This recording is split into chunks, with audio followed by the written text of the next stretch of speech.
What is going on, everybody? Man, I got a real bell ringer of a guest today. He is a seasoned cross-functional leader with 20 plus years of experience. He's been in digital strategy, human resources, leadership development, operational excellence.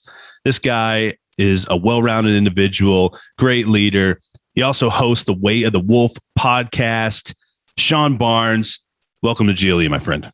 Thank you, Phil. It's an honor to be here. I'm really excited to be on the show and start talking through a lot of content. I know whenever you were on our show a few weeks ago, I just thoroughly enjoyed it, and I've gotten so much positive feedback from everybody. So I'm really looking forward to this conversation. Well, awesome, man. Thanks for that. Thanks again for having me on. It was a blast, dude. I'm looking at your background, man. You got a badass studio going on. I got to upgrade my podcast studio game. I appreciate it. Thank you. That's awesome, dude. So the Way of the Wolf, the podcast, you're here, you're doing some really cool things. Let's walk all the way back to the beginning of Sean Barnes and just let the listeners know a little bit about, what were those critical experiences growing up for Sean Barnes that made you who you are today? Yeah, I think that's a great starting point for sure.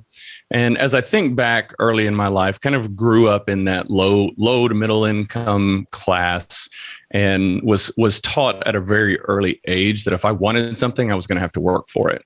So when most kids were playing sports in high school, I was out working. I actually had two jobs. So I worked part-time at a kind of a Subway sandwich shop, and then also would bus tables at a restaurant nights and weekends. So kind of my family instilled those work values very early on in my life. And it was challenging at first, but I was also very driven. Like I wanted that new truck. I wanted that new car. I was just very driven. And my parents and grandparents basically said, well, okay, if you want it, go get it. Yeah. We're not going to stop you, but you're going to have to earn it. That's good. And so I think that's something that I very much appreciate about my family as they raised me. And it taught me very valuable lessons in terms of work ethic and what it's going to take to be able to achieve the things you want to achieve. Mm-hmm. And then as I kind of move forward through high school and college, technology just always came easy to me. And I think that really made sense for me to pursue a path in that realm. So I did. I ended up coming out of college, got a help desk job, then systems administrator, then IT manager, then director and vice president eventually, and I think I ended up having a pretty successful career by most standards in the IT realm. And I think part of what drove me was that I wanted that success. I was setting very specific goals. I wanted to hit that $100,000 a year salary threshold. I wanted that VP title. And over the years, and this kind of started happening in my mid 30s, where I started realizing I'm hitting these goals, which is really exciting. Yeah. But once I got there, it was, hey, well, what's the next one? What's the next one? And it got to a point to where technology, it wasn't a challenge for me anymore. And also it wasn't as fulfilling. So I realized that I had to start searching to figure out, okay, what is something that will be more fulfilling for me? What is that next opportunity? Trying to keep sight of like, what is a calling that might satisfy that itch or scratch that itch that I've had. Yeah. There was an opportunity to step up and lead the human resources department at the company that I work for. Well, I say opportunity. It was actually one that I saw the opportunity, but I had to fight to get it. So it's actually kind of an interesting story. If you don't mind, if I just go ahead and share this story, because it's one that's important to me, and I think it's important to my life journey. I was gonna ask you about it anyway, because when you think of an IT guy, you don't instantly go to the HR guy, right? Yeah, no, it seems like an odd sort of transition, right? Exactly. It's not a common path that people go down, for sure. Yeah. And actually, anytime I share that story or people hear that I do both, there's definitely a lot of head scratching that goes on. Yeah. Yeah. So the company that I work for, I'd been with them for about 4 years. And unfortunately, there had been a lot of turnover at the senior HR leadership level. And we had 2 vice presidents come and go, and we had 2 directors come and go. So it was really just a revolving door at the top. Mm-hmm. And one of the things that myself and our technology team were struggling with is, and this is just kind of one example, but we would get the black eye because of HR's lack of processes or lack of collaboration and communication. And as an example, human resources would hire a new employee and then be walking them around the office, introducing them to everybody. And then they'd come to me and say, hey, where's their laptop? I had no clue you were hiring anybody. You got to tell us that this is going on. And so then HR would go back to the business and say, oh, well, IT doesn't have their equipment ready. They're just going to have to sit here for the next few days while we order a laptop, get it configured, get everything set up. So that was frustrating for me. Yeah. And I tried to coach all of the HR leaders on, hey, let's just have some conversations, loop us in, let's collaborate and work on this together. Sure. It seemed to kind of fall on deaf ears. So when the fourth HR leader left, I went to the CEO and asked her if I could lead the human resources team. And she had a very puzzled look on her face and like, well, wait, you're the IT guy. That doesn't really make any sense. I said, yes, I know I'm the IT guy, but I really think that I can help the HR team come together. The company was the result and is the result of many acquisitions over the years. And so I told her, we had an initial conversation, kind of talked through it back and forth. And her initial response was no. She appreciated me for raising my hand and stepping up and wanting to lead another function, but she felt it was best for us just to start interviewing and find another HR leader. Sure. So I went back to my office and home and kind of licked my wounds and thought, okay, well, that didn't quite go how I was expecting it to. And I ended up seeking out some guidance from a friend and mentors and like, hey, I really want to do this. And we kind of talked through it a little bit. And I decided to reach back out to our CEO and say, I would love to have one more conversation on this topic. Mm-hmm. So she carved out some time on her calendar. This time around, I went in and sat in her office with more of a fully baked plan. I wanted to come in and explain the why behind my desire to lead the HR team. And my pitch was really, hey, give me 6 months to a year to work with the HR team. No, I don't know employment law. No, I don't know payroll processes, but I do know how to build teams. And I know how to get them to function as a cohesive unit and work together. I said, until we get a foundation built where this team can actually function well together and not have all sorts of infighting of who's doing what, no one's going to be successful. And the other aspect that after processing and thinking through it more, I explained to her that we have had a bad habit of hiring HR managers and putting them in vice president level roles. And Phil, you know as well as I do that it takes a very different skill set to be a vice president than it does to be a manager. Not to say one's better than the other. It's just different skill sets are required to be successful. Yeah, 100%. So my pitch was, hey, give me 6 months to a year to come in, build this foundation. Yeah. Get the team going on kind of an upward trajectory. Then let's bring in a seasoned HR executive to kind of pick up the baton and carry it from there. I love that story, Sean. I think we talked about this maybe briefly when we chatted before, but just thinking about being in that situation and your persistence to go back, to take more time, to invest, to, many people wouldn't be willing to spend a bunch of time putting up, they've already heard no, now they're going to go take it away and spend more time trying to put a plan together. And, I think one of the reasons why many successful people do succeed is it's their persistence. They just won't quit. They know what they want. They're going to go for it. The Think and Grow Rich sort of mentality. I was listening to that classic book the other day. It just something as simple as never quitting, right? It seems silly, right? But just keep going towards your goals. And you touched a little bit on setting goals and setting specific goals. I found it interesting because you mentioned you had these goals of 6 figures and be in this role, whatever. I had sort of similar goals. Like there's a video of me from my college days saying, I just want to be an engineer in energy, right? That's what I wanted to be. And then I started thinking when I got into my late 20s, every goal I've really set for myself, I've achieved. Like any real goal I had in my head that I really worked for, came to be. And then I was like 25. I was kind of having, I call it my quarter life crisis or whatever, but my quarter wife crisis, I guess I'd call it. But I wanted to get married, and I'm trying to find a wife. So I sat down and I actually wrote all the things I wanted out of a wife, and got real clear in my head on what I would want in a spouse, right? And I was 30 before I even wrote goals. So just talk about and share with our audience is how important it is to be really clear on your goals, and how do you go about setting goals? Man, that's a great topic, and one that I have a lot of conversations with different people on.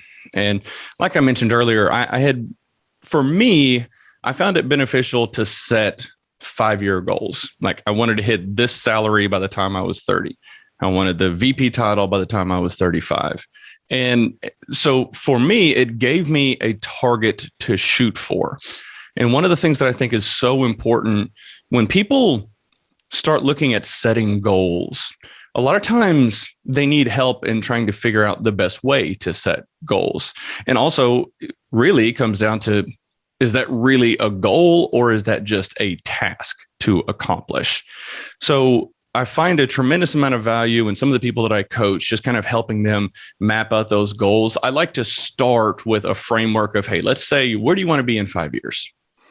And sometimes they'll say, okay, well, I want to do this. Okay, well, that's really a task, but what is a goal that you want to accomplish? And once we kind of hone in on what is their goal, at that point, you can work backwards from there and start figuring out what are the steps that need to occur to achieve that goal. And so I'm just going to use my kind of journey as an example. Sure. By the time I was 35, I wanted a VP title. At the time I was a director, but I've had people come in and say, hey, I want to be a vice president. And they're maybe an administrator or just stepped into a manager role and said, okay, well, if you want to be a VP in a given period of time, first, here's what the step progression looks like. You've got to get to manager, maybe senior manager, director, and then vice president. And to achieve those things, you're going to have to learn these skills. So maybe effective communication is something that's very important for a senior leader. Mm-hmm. So let's map out, okay, once you get to that manager or senior manager level, here are the skills that you're going to need to learn to be able to step up into that next function. You need to be able to network. You need to learn how to sell. You need to learn how to effectively communicate. And whenever I say sell, I'm not talking about sell a product. You have to learn how to sell yourself, sell ideas. So once you have that big goal, that 5-year goal, you start working backwards and building a framework. Mm-hmm. The thing that also some people forget that once you have that framework, it's okay to deviate from it. You have to also be able to pivot and adapt based on new information that occurs. Or let's just say you end up leaving one company and going to another. Are you hitting the reset button and having to start over? Or are you stepping up into more of a senior role, maybe not quite at that VP level? These are all things that you have to realize. And these are all skills that you have to attain to be able to reach that goal. So to circle back to your question, it really comes down to, hey, let's set your goal. If it's 5 years or 10 years or 3 or whatever that time frame is, and then work backwards from there. Yeah. There's all sorts of stuff online, like SMART goals. I encourage people to go through and research those. There's different ways of doing it, but until you actually put thought into it, you're never going to achieve your goals. I see so many people that just, they work as hard as they can. Yeah. But they're just kind of on a treadmill. They're not really going anywhere, right? Because they haven't set a specific direction that they want to head. So if y'all are listening right now, you got to go follow Sean at _Sean Barnes, SEANBARNES on Instagram. He's Sean Barnes on LinkedIn, at _Sean Barnes, pretty much everywhere else. Go give him a follow. He's got some really good insight here. And I think it's really important as, you think about your goal setting, you think about the things you're trying to accomplish, really look, I've heard Jordan Peterson talk about this. There's so much variability in the world right now. It almost doesn't make sense to set goals farther than 3 to 5 years out. because you just have no clue where you're going to be. But the importance of having that guiding sort of vision on where you want to go, it seems like people very often, and I know I did in the majority of my life until recent years, just kind of accidentally went along with whatever came my way, right? I had certain things in my head that were put there by other people in my environment, right? And I liked what you said at the very beginning. You wanted more. You grew up and you just wanted more, and your family gave you great advice that you're going to have to work for it, and setting goals and clear tasks and objectives to get there is really how you're going to get there, right? It's not just going to come to you by magic or anything. It is. And, one of the things that's also pretty interesting, I'm going to kind of continue on my journey just a little bit. Yeah. Whenever I stepped in and started leading the human resources team, there were 7 HR managers that reported directly to me at that point in time, 6 of which wholeheartedly 100% thought they were going to be the next director. When the previous director left, 6 of them, all right, it's my turn. I'm the new person. I'm going to be leading this team. It's always now. a fun position to be in, Sean. Oh, it was just thrilling. So as I'm having one-on-one conversations with all of these people, I quickly realized, okay, this is going to be a little bit tricky. Now, fortunately, the intent and plan was for me to only be in the role for 6 months to a year. And so the way I ended up approaching those conversations was saying, hey, that's fantastic. Here are some things that you would need to do in terms of being able to learn and grow and figure out how to bring the team together to be able to successfully run this team and lead this team, I should say. And I was very open with them. I said, hey, I'm not going to be here that long. My role is to get all of the team to come together and function as a cohesive unit.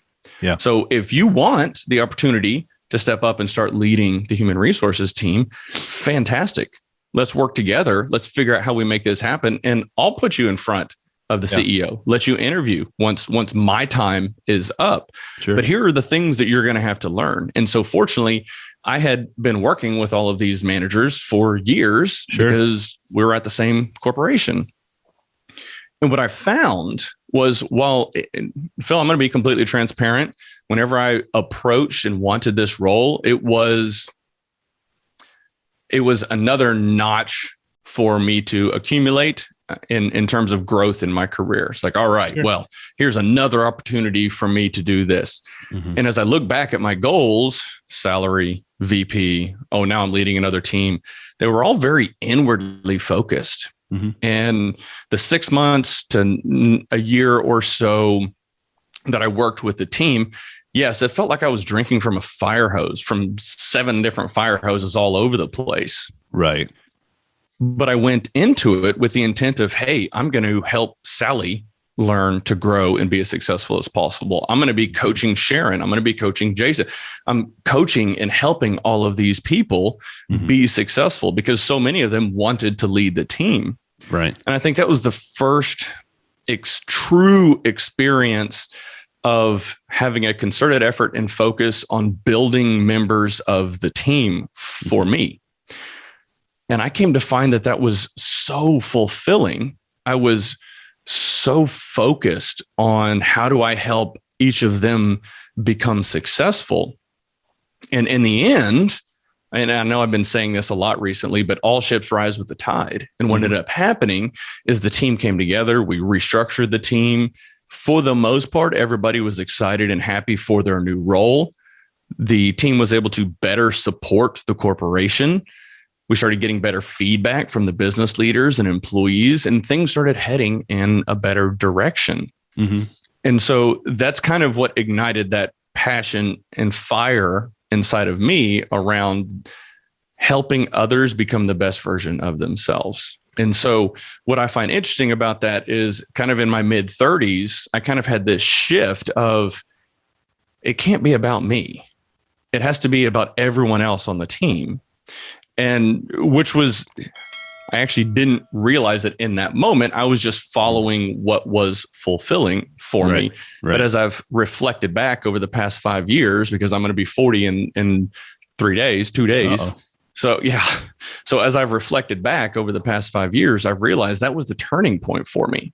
Yeah. That for many of us and a lot of leaders, they are intrinsically driven and it's about, hey, what can I achieve? What can I achieve? Mm-hmm. But once you flip that switch and realize that it's all about your team and building them, that's true fulfillment. That's true happiness. And that's when even more success comes. And I think I've shared this with you. So about 7 months ago, I was asked to also lead safety transportation in the ESG initiatives, which I didn't want at first. Whenever I was approached about it, I said, no, I don't really think I would be good for that. I don't think I want that. And in subsequent conversations, it came to pass and ended up being a good fit and working out well for us. Mm-hmm. So my career has continued to progress, but it's not about the titles. It's not about the salary anymore. It's about, hey, this is yet another opportunity for me to bring all of these teams together and help all of them grow and be successful. So that's kind of in a nutshell what my journeys look like. But I think for me, that pivotal moment was in my mid-30s, whenever I also started leading human resources and getting the opportunity and exposure to working with those teams. And I also have to mention special shout out to a gentleman named Jason Hitchcock, who was our director and vice president of leadership development during this time. Very much a coach and mentor to me over the years. Working with him and going in and being a part of his programs and his courses and like helping coach others in the corporation was also an opportunity for me to get exposure into that realm and continue to ignite that fire. And yeah, I love it, Sean. Yet the sales piece you touched on, and just as you think about the value proposition of what you offer to a company, right? I think many people, I know I did early in my career, especially, you don't have necessarily maybe even the perspective to see how you specifically are bringing value to an organization. And, I know lots of folks may even struggle with, that they're tasked with, hey, value tracking. How do you track your value and your contribution to an organization? And for the lower level employees, it can be difficult to do that. I mean, you can do it here and there and this little project, that little project, but really understanding what the organization needs, what your leaders need, what they're trying to do. That is the aspect of sales that I think for me, I always thought, I would never want to be a salesperson or, those sleazy salesmen, right? A used car salesman. Mm-hmm. That association, that negative connotation, it's really just a misunderstanding of what sales is. And all sales is meeting people's needs. It's solving problems for people. And, being able to identify those problems and sell yourself, right, as a problem solver for the organization is just such a valuable skill. And really the two most important, highest paid skills in the world are leadership and sales. And they're two skills that, you can see the score by the people following and the compensation, right? Like, yep. It's very clear if you're good or bad at either of those, right? So, I think what you described as your outward focus, your, helping other people succeed. Many organizations and people, they take the pressures and can take the pressures of the day-to-day job, the environment they're in. And the good leaders, instead of letting those cascade down through the organization, they block those pressures and help empower people and raise them up in the organization, make them stronger. And I see a lot of opportunity for leaders to really just enable, empower, and let their people take ownership and accountability and really start having a founder's mentality. I don't know if you've ever read that book, Founder's Mentality.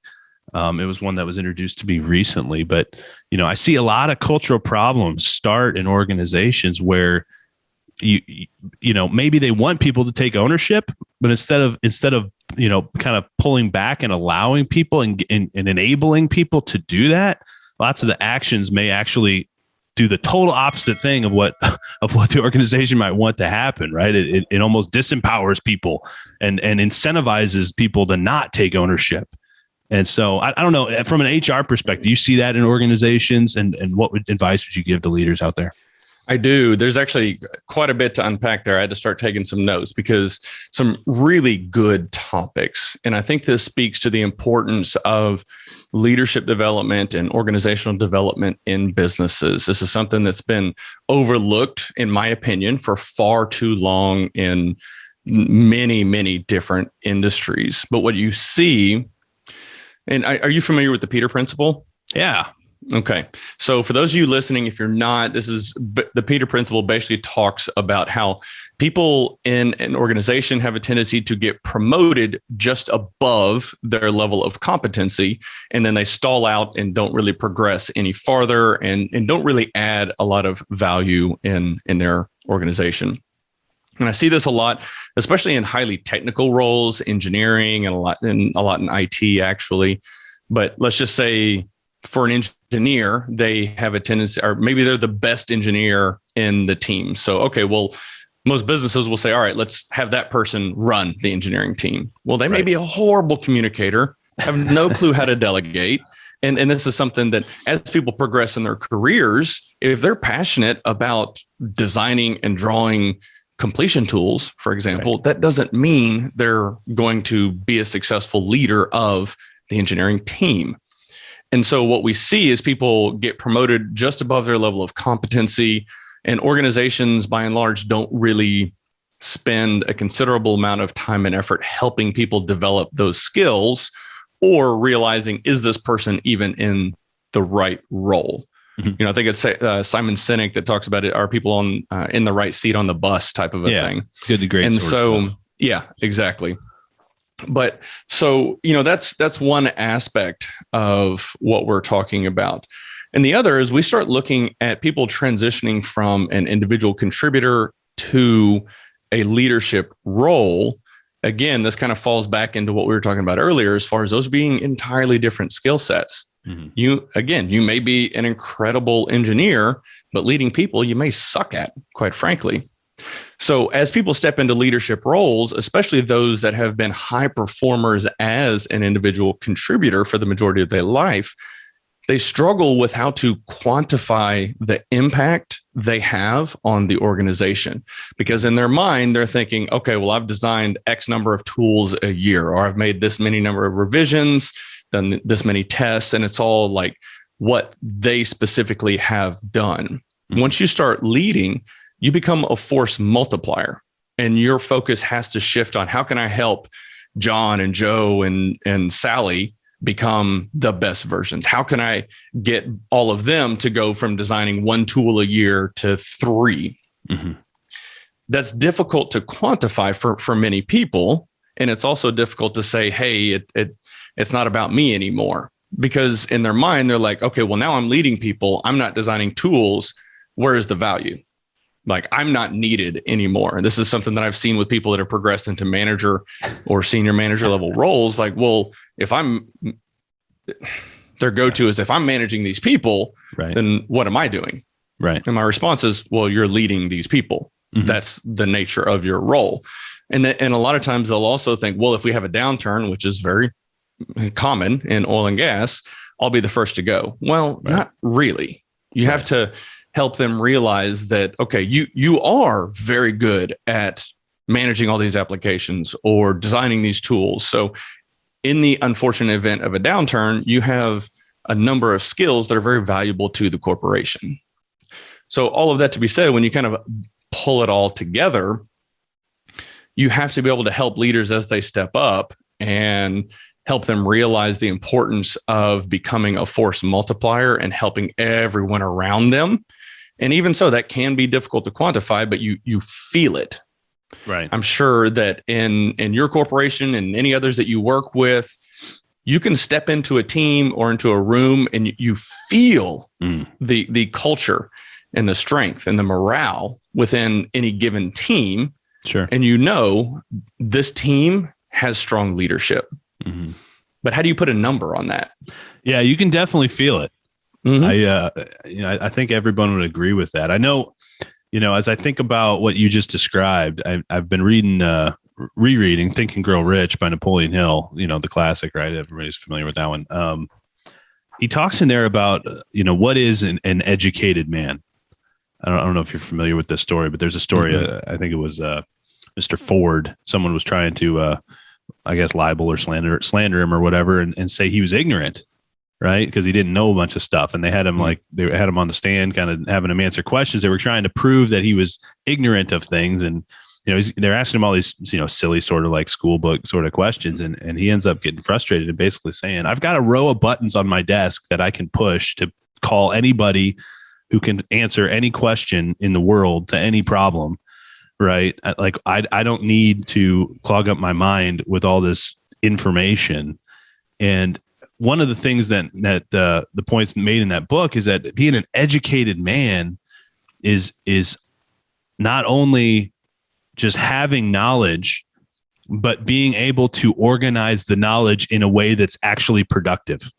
And I think it's really easy for people to think, oh, well, that person doesn't know a lot about that subject, and think, oh, well, maybe, they don't add a ton of value or whatever. And as opposed to really understanding that, just because you know a lot about a subject doesn't necessarily mean you're able to take that knowledge and use it productively to produce value for an organization. And so that to me was the switch. And I love the way it was described in that book of really being an educated man is well beyond just having knowledge. It's how do you use the knowledge, right? And I'm not sure if you've read that book before. I'm sure you have at some point, but it's one of those books they say to just religion. I was always kind of hokey pokey, hocus pocus, like, do incantations every morning, read your goals. Like, from my Christian background, I always kind of question. I'm like, is this really what we're supposed to be doing? But, lots of successful people have done those things and achieved great things. So, one thing that I'd like to add there, and I think I like part of the reason I like sharing my journey is because I feel like some people can relate to it, but then also it was interesting as I think through my career path. And for me, it was, I want to go all the way to the top for IT. I had goals to become a chief information officer. Well, sure. What's happened is the scope and the domains that I function in have branched out. And whenever I stepped in and started leading human resources, a lot of the frustration that the members of the team had was, why is the IT guy running HR? This doesn't make any sense. And that's a very valid question. Sure.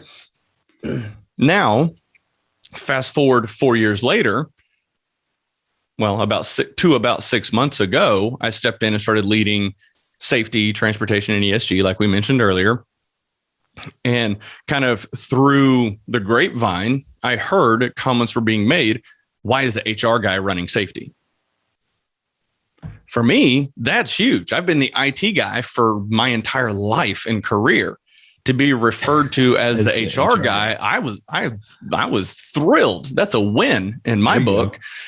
And so now leading all of these different functions, sure. I think the important aspect of leadership is you realize you're never going to be the smartest person in the room. Your focus needs to be building a team so strong that you don't know who the leader is. I love that quote. I can't remember where I heard it from, but whenever I bring my team together, every single one of the leaders, they are experts in their domain. They are very well respected in the organization. And when one of them speaks, everyone listens, including me. Cool. And so while I don't really have a desk with a row of buttons, I have a cell phone. I think we've advanced numbers from that technology, Sean. Exactly. I have a cell phone full of numbers that are on my favorites list. Right, I know exactly who to call if something comes up that I don't have the answer to. I love that. So, but also to that point, it really comes down to being able to have a holistic understanding of what's going on and knowing either how to solve the problem or know who to go to solve that problem and get the team to work well together. Yeah, 100%. I think that's great advice. Right. And like you mentioned, I think we were chatting before, you had those high aspirations and then branched out, and now, probably your perspective even now, like, I don't know if you'd have gotten your way and moved right to the top, would it have been as fulfilling and valuable? Would that have even been what you wanted looking back? Or are you happier now or more fulfilled now? I'm curious. I would venture to say that I'm more fulfilled now. I have a greater sense of purpose. Now, I will say that I'd like to think that if I made it all the way up to the top as a C-suite executive in the IT arena, that I would eventually figure out the importance of empowering your team and building teams and coaching and mentoring and things like that. And I also realize it's kind of probably not worth spending too much time thinking about it, because like whether you made good or bad decisions, the decisions we make in our lives take us down a certain path. Right. And I think had I never stepped in and started leading HR, would I have ever had the exposure to leadership development and coaching and had the experience of stepping in and leading a team in a function that I know nothing about? Yeah. And so for me, it really comes down to, hey, these are the choices that I've made. I'm going to keep rolling with it. And this is new information. I'm going to do what I need to keep moving forward and just kind of chase those feelings and the things that excite me and ignite that fire in me. I'm just going to continue chasing those, whichever path it takes me down. Sure. So let's change directions a little bit. I know you just mentioned going to HR and not really knowing anything about it. And I to me, and maybe many others, the HR world's kind of a mystical sort of world that, it's either good or bad when they're involved, right? Typically. So like what advice would you give for leaders and organizations, individual contributors, whoever, what advice would you give to work with HR better and for, HR folks out there, vice versa? Like what do we need to know about the HR world? Okay. So I'll say something kind of comical that I learned. I think the most challenging aspect of stepping in and leading HR and IT at the same time was having to switch hats. Okay, my IT hat, my HR hat, going back and forth. By and large, IT professionals are very analytical, data-driven, introverts, logic-based. That's how all the conversations are. In the HR space, it is 110% emotion, 200% of the time. So going from data and logic to emotion and back and forth is very challenging. Now, in terms of how to interface with human resources, I see this a lot where employees, they're afraid of HR because most of their interactions that they've seen or heard of come in a negative light. It doesn't have to be that way. Part of the reason they come in a negative light is because somebody in the business, and a manager, or there ends up being some sort of employee relations issue that they're not trained on. They don't know how to best handle any given employee relations situation. Mm-hmm. They end up screwing something up. Okay, well, then HR comes in after the fact and has to clean the mess up. It doesn't have to be that way. Mm-hmm. I think if employees and managers and leaders would realize, hey, I'm going to take this proactive approach before I write this employee up or before I have this difficult conversation. Reach out to HR, someone that you have a good relationship with in the human resources team, and say, hey, here's the challenge that I'm facing. Any tips or tricks on the best way to handle this situation? They will be more than happy to have that conversation, because most of the time when HR is involved, it's after the fact. Right. And the HR team gets frustrated. Why didn't you just pick up the phone and call me? I could have just talked you through how to handle this. Right. And now we're in this situation where everything was blundered and we may end up getting sued. So if you take that proactive approach, sure, before having those conversations, right, it will definitely help smooth things out. It will also help strengthen that relationship. Mm-hmm. Now, on the human resources side of things, I think it's also important for HR professionals to feel comfortable reaching out to business leaders. If they see something that's going on, if they hear rumblings in the organization, it's okay to reach out to the leadership and say, hey, here's what I'm hearing. Like, is there anything going on? Is there anything we can kind of work through on this together? So I think there's a little bit of a wall between operations and human resources at times. And it takes effort on both sides to be able to start breaking that wall down. Mm-hmm. Because when you do, HR will feel more appreciated. Mm-hmm. The operations guys will actually learn some things and potentially avoid putting the corporation in any sort of risky situation. So I don't know if that answers the question or not, but those are some things that I've seen in terms of just don't be scared to pick up the phone and call and have a conversation. So, I'm say you're the CEO of an organization. You're building an HR team from scratch, right? What is your value? Like, what is that HR team doing for the organization? Like, what is their value piece to the organization? And I don't mean this in an insulting way or anything like that. Yeah. I'm trying to help our listeners understand, because I know for me, like I hear and people hear, sort of common cliches, right? And I don't know if they're necessarily true. So I'm just curious, what would you say your value proposition for the HR team would be? I think part of the role as HR is obviously you have to process all of the data. You have to pay the employees. You have to get all their information in the system. So I think there's a few different aspects of HR. There's the data piece of HR and management and structure that has to exist. And then there's also kind of the touchy-feely employee relations type stuff or type realm that exists within HR. And I think, Gary Vaynerchuk, I respect the heck out of him. And it's kind of comical. The first time I heard it, I chuckled a little bit, but he took over and he ran HR in his corporation for the longest time. Yeah. And then he started to seek out his head of HR. He called his chief heart officer. Yeah. Because whenever it comes to leading HR, you have to understand the data and all that, but the human element of HR is so crucial. And it's vitally important that you find somebody that, one, aligns with the core values of the business, can effectively communicate and build trust and relationships with the business leaders, but also someone that understands the importance of leadership development and coaching and mentoring and building a strong culture for the corporation. A lot of small businesses, as they end up growing, usually the entrepreneur or CEO is able to build a strong culture because the company is their passion. Everything, this is their vision, and they're able to communicate it effectively to everyone in the organization.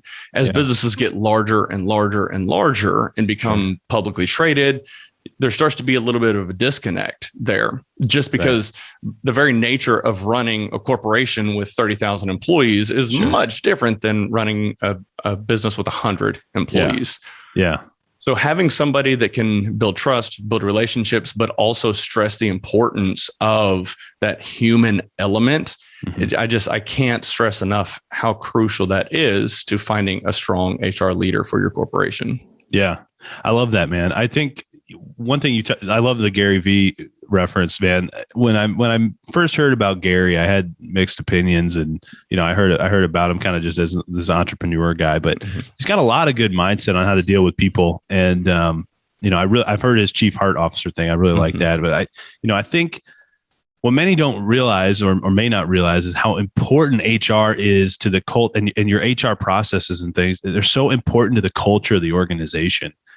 And Gary, I think even makes the comment, you build culture by hiring and firing, by promotion and demotion, right? If you have a cancerous person in your organization that you don't get rid of, all the good people are seeing that, and it's affecting the culture, and vice versa, right? If you got good folks in the organization and they're getting criticized or whatever, those decisions, those people decisions are really what truly is going to impact the culture of your organization. What behaviors are rewarded, what behaviors are scolded, what's punished, what's praised.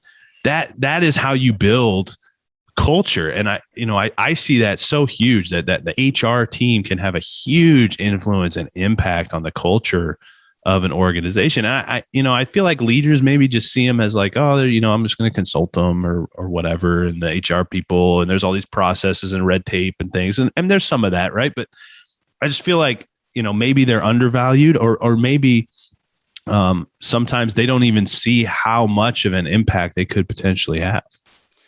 Yeah, that's another really good point. And whenever I think about those toxic individuals that are just tolerated in the organization, no doubt we've all seen examples of somebody who's just an absolute asshole, but they just keep getting promoted, or they just stick around forever and just cause so much damage in a business. And I think a lot of that stems from, I'm going to say, undeveloped leaders that maybe are afraid to have a difficult conversation. They're afraid of conflict. Well, I see how much damage this person is doing.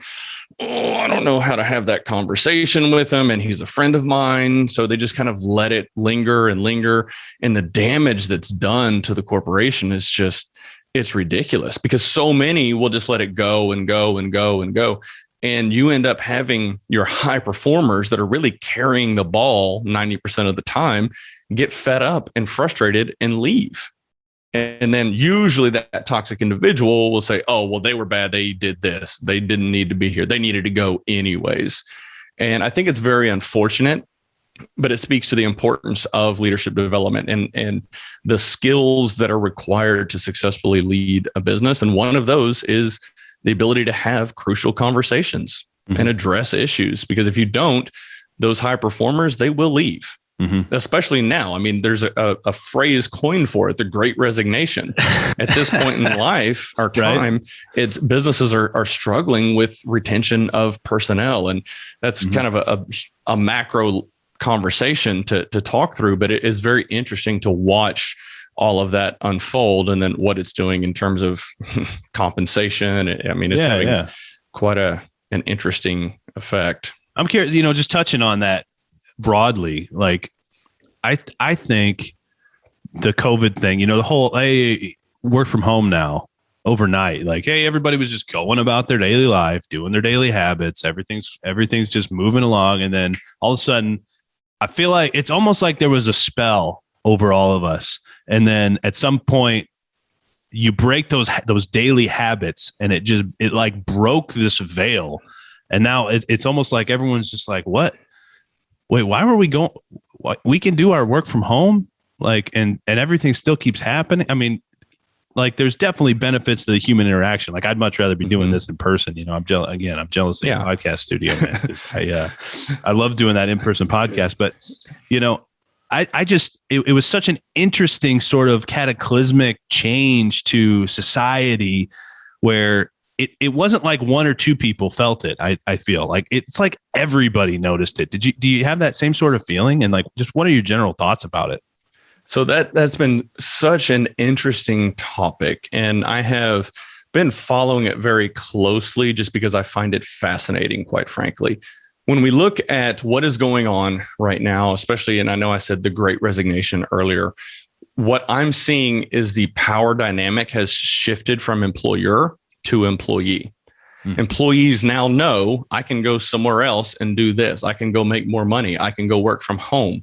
And so these employees are seeing that they have control of their life. It's no longer a fear of my boss and the company and getting fired. They're realizing that they're the ones in control. Now, to touch on people working from home versus in the office, you got to go a little bit deeper into that conversation, because yes, many companies said, hey, we're going to work from home for the next year. Some very large public companies said, hey, we're going to work from home for 2 years, or we're going to work from home forever. Imagine the appeal as a corporation to say, hey, we can save thousands or hundreds of thousands or millions of dollars on commercial real estate by letting everybody work from home. That was very attractive for corporations financially. And then once we look to about 12 to 14 months into this pandemic, maybe 16 months, businesses are starting to realize that's probably not entirely sustainable, because the culture of an organization that was already in place worked out really well because there was trust built with everybody. As natural attrition occurs over time and you bring fresh blood into the corporation, it's very difficult to assimilate them into your culture if they never meet their boss, they never meet their team, they never meet any of their peers or anybody else. If it's just on a computer screen, it is very difficult to build that trust, because the trust isn't just built in transactions like emails back and forth. Trust is built when you're sitting in a conference room waiting for the meeting to start. Hey, how was your kid's soccer game? Right? Well, what do you have going on this weekend? It's those little interactions over time that build trust. And when you eliminate that as an option for employees, your culture, it is very difficult to sustain, because not many leaders are equipped and fully understand how to lead an entirely remote workforce. It can be done. You can build culture, but you have to put such a considerable amount of effort into doing it and making sure that it's done correctly, so that your team does increase their output or continue to come to the table and give it their all. Now, 100%. I will also say that usually people that were highly introverted, they just shined through the pandemic because they just got to sit at home in their office and they cranked out code and just crushed it. And then on the opposite end of the spectrum, I saw people that were social butterflies where the isolation was debilitating. Oh, yeah. And I had to spend considerable amount of time having virtual calls, coaching them, talking them through, sending them cookies, just all sorts of random things, because of the human interaction that most people don't want to admit they need. Right. But we are social creatures. I mean, millions of years of evolution, we are pack animals. Yeah. And I think one other thing I'll touch on, I think, which is so unfortunate, is there was so much fear propagated by the world that people were afraid to step out of their homes. Right. Like they would have their groceries delivered. Right. They just never would leave their home at all. And I remember having conversations like, hey, let's go to the boardroom. Let's sit down, have a conversation. We'll have some food brought in. We can social distance. The board seats 30 people, or the boardroom seats 30 people. We'll all grab a corner so we can social distance and wear our masks, but let's have that human interaction. No, I'm not going to come to the office and die. Okay. Maybe that's a little bit excessive, but but it also speaks to how much fear has been instilled in people. So there's so many dynamics at play over the past 2 years that have been very challenging for organizations and leaders.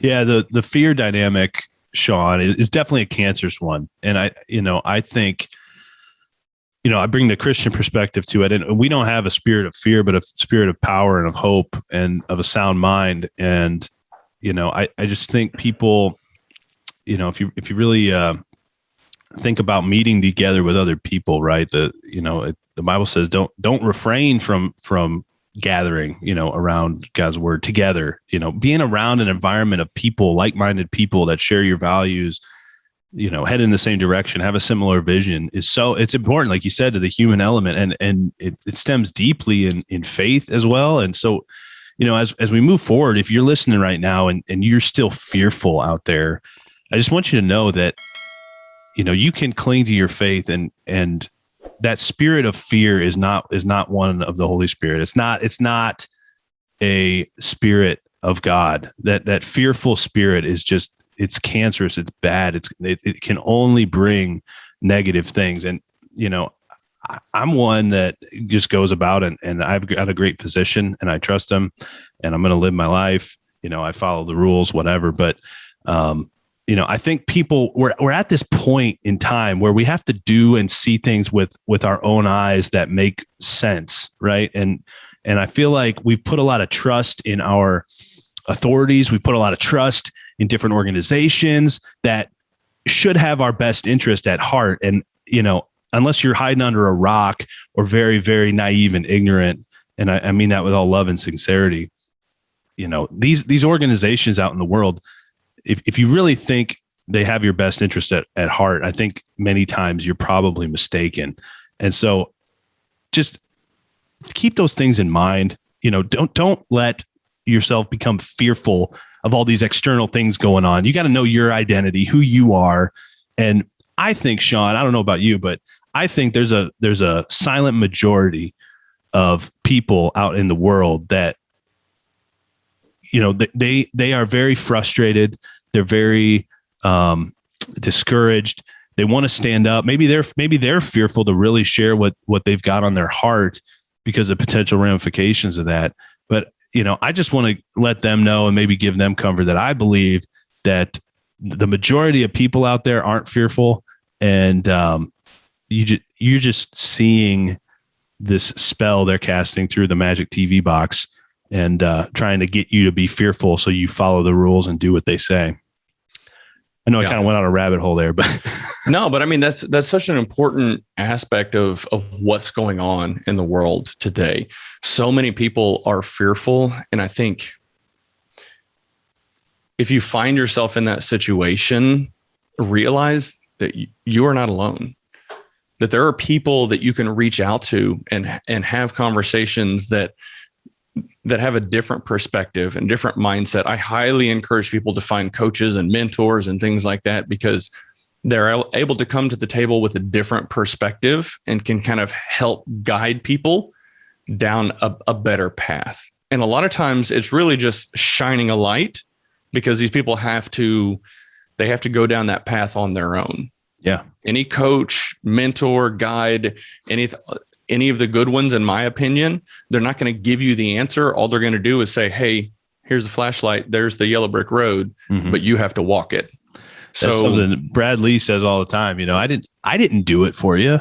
I didn't do anything. I told you something, but you're the one that changed your life. Yep. You're the one that has to do it. I love that, Sean. I love it. Hey man, kind of on that coaching topic, how's coaching going? I know you do some coaching. Tell us a little bit about the coaching you do, man. I do, man. I absolutely love it. And, it started, well, if I flash back to probably about a year ago now, things were very rough in oil and gas. And I started thinking to myself, oh, I need to have some sort of a plan B. And I've just, like I've mentioned, been so passionate about leadership development and coaching and mentoring. And so I decided, hey, I'm going to start doing this on the side, trying to help more people figure out their path and be successful. So I started doing it on the side. And that's really one of the drivers behind starting the podcast and the YouTube channel. And I actually started going to Toastmasters recently because I'm wanting to get more comfortable with being uncomfortable. Yeah. But it's going so great. And I've actually had people reach out to me from listening to the podcast, say, hey, can we bounce some ideas off of one another? Can I ask you for this? Mm-hmm. And, Phil, a lot of times I don't even charge them. I just, hey, yeah, let's talk through it. Let's jump on a call and talk 100%. Through it. Because it's not so much about the money for me as much as just being able to help people out, because I see so many people that are just lost and they don't know what to do. And 100%, me taking a half an hour to an hour out of my day, if I can help someone set them on the right path or show them a better path, God, it's so fulfilling. They're so appreciative. And that's what it's all about. I've just, like I mentioned earlier, it's not about the money for me. Money's nice for sure, but that's not what it's about. That's not the driver. It's about just helping people in their journey of life. I've had people that have helped me along the way that I will be forever indebted to. Yeah. And so being able to help them out. So all of that to be said, it's going really well. I kind of have built and developed a year-long program for those that want to coach, that's focused our coaching on the business and leadership development side of things, where we kind of say, hey, for Q1, we're going to talk through and help you overcome challenges that you are facing today. Whatever that may be, we're going to spend a quarter focusing on that. And then the second quarter will be focused really on learning leadership skills and traits to add them to your toolbox: effective communication, leading up, delegation, things like that. And then the third quarter is, okay, now we're going to start really applying all of these lessons that we learned. And then the fourth quarter is kind of a train the trainer, where at the end of that year, you will have gone in and identified somebody that you would end up coaching and mentoring. And what that does in my mind, and the reason behind creating that framework and building it like that is, one, a year is a long enough period of time to really change someone's perspective, help them build and develop skills. You have touch points along the way, usually every 2 weeks. Sometimes we do weekly. It just kind of depends. But you really solidify that change. And then that final quarter of helping them coach and guide and mentor someone else allows them to then propagate that through their team, their business, or friends and family, whatever it may be. And so my vision for being able to help people is to, I'm sure you've heard, good leaders build more leaders. Yeah. So my hope is that I am not the bottleneck or constraint, because there's only so many hours in a day and so many people that I can work with. But if I can build others who can then build others, that's how you have great levels of impact to the world. 100%, Sean. I absolutely love it, man. I think that's great advice. If you're listening out there, make sure you go follow Sean Barnes at @_Sean Barnes, pretty much everywhere except LinkedIn, just Sean Barnes. Sean, I ask a question of all my guests before we wrap up. It's one, Gary V helped me, bringing up Gary a lot. I feel like Gary gets a lot of free advertising for me, but he's got some cool mindset. And the one perspective piece he shared with me was, and I heard him say was, you might find an old picture of your great grandpa. Right. Like I look back at some of my ancestors, I may have one black and white photo or something, right? Like, how cool would it be if people could see great grandpa Phil talking with great uncle Sean Barnes, on a podcast for an hour and get to hear their mindset, hear what they had going on, hear their perspective on the world.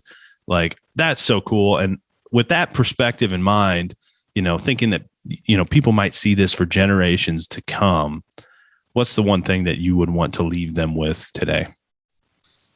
Oh, man. So, I've talked about following your passion for so many years. And I think in recent months, I'm going to steal a quote from somebody else. Mike Rowe talked about, don't follow your passion, follow the opportunity.